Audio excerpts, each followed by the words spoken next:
Faktor risiko dan pelindung depresi postpartum. Faktor biologis, psikologis, sosial, seperti dukungan pasangan dan ekonomi. Apa itu depresi setelah melahirkan?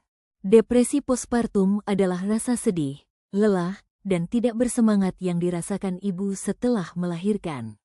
Berbeda dari baby blues, depresi ini lebih berat dan bisa berlangsung lama, bahkan bisa membuat ibu tidak mau merawat bayinya.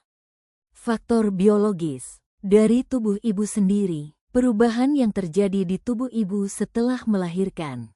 Perubahan hormon secara drastis setelah bayi lahir bisa membuat perasaan ibu tidak stabil, mudah sedih, cemas, marah.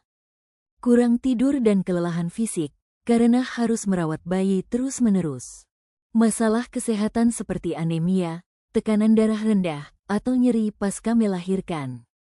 Riwayat gangguan mental sebelumnya, misalnya pernah mengalami depresi atau cemas berat sebelum hamil.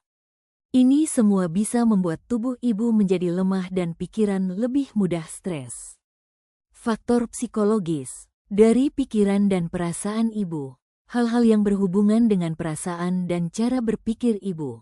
Merasa gagal menjadi ibu atau merasa tidak mampu merawat bayi. Takut menghadapi tanggung jawab baru, seperti menyusui, merawat bayi, dan mengurus rumah.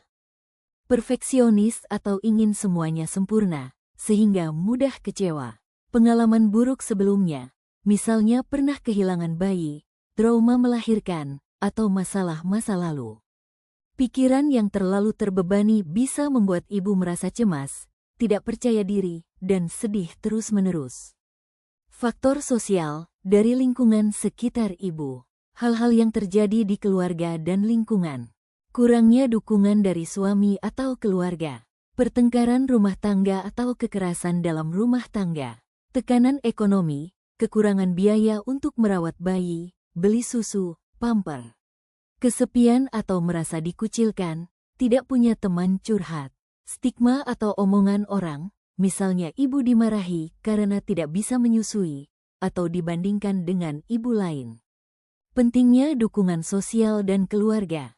Faktor sosial dari lingkungan sekitar ibu. Hal-hal yang terjadi di keluarga dan lingkungan. Kurangnya dukungan dari suami atau keluarga.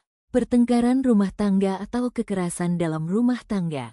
Tekanan ekonomi, kekurangan biaya untuk merawat bayi, beli susu, pamper. Kesepian atau merasa dikucilkan, tidak punya teman curhat. Stigma atau omongan orang, misalnya ibu dimarahi karena tidak bisa menyusui, atau dibandingkan dengan ibu lain. Lingkungan yang tidak mendukung bisa memperburuk kondisi emosional ibu.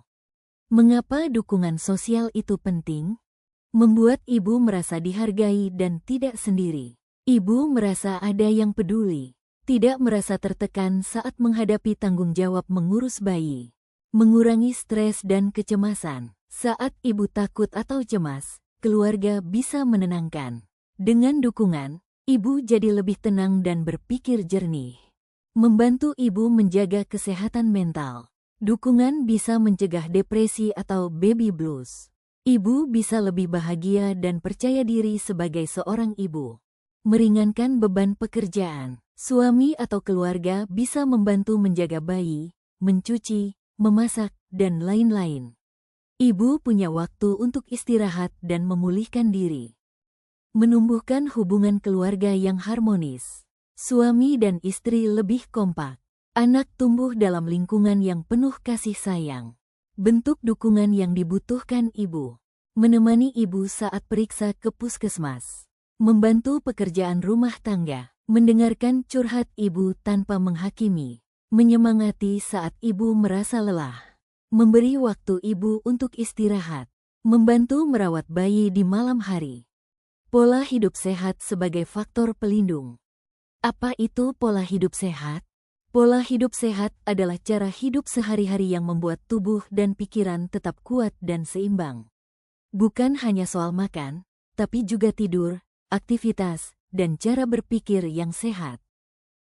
Mengapa pola hidup sehat bisa melindungi dari gangguan mental? Karena pikiran dan tubuh saling terhubung.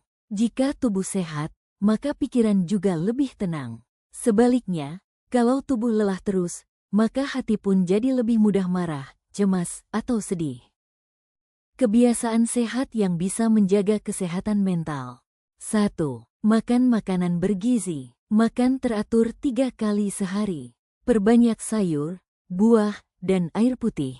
Kurangi makanan instan, manis berlebihan, dan gorengan.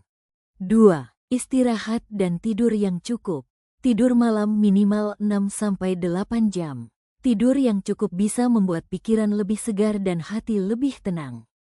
3. Bergerak dan olahraga ringan. Jalan kaki, senam, menyapu, atau berkebun. Lakukan minimal 30 menit sehari. Gerak badan bisa mengurangi stres dan membuat tidur lebih nyenyak. 4. Beribadah dan mendekatkan diri pada Tuhan. Berdoa atau ibadah bisa membuat hati lebih tenang dan sabar. Bisa menjadi tempat curhat saat sedang bingung atau takut. 5. Berpikir positif. Belajar bersyukur dan tidak membandingkan diri dengan orang lain. Fokus pada hal-hal baik dalam hidup. 6. Curhat dan bersosialisasi. Sering ngobrol dengan pasangan, teman, atau tetangga. Jangan memendam perasaan sendiri. 7. Curhat dan bersosialisasi. Sering ngobrol dengan pasangan, teman, atau tetangga. Jangan memendam perasaan sendiri. Terima kasih.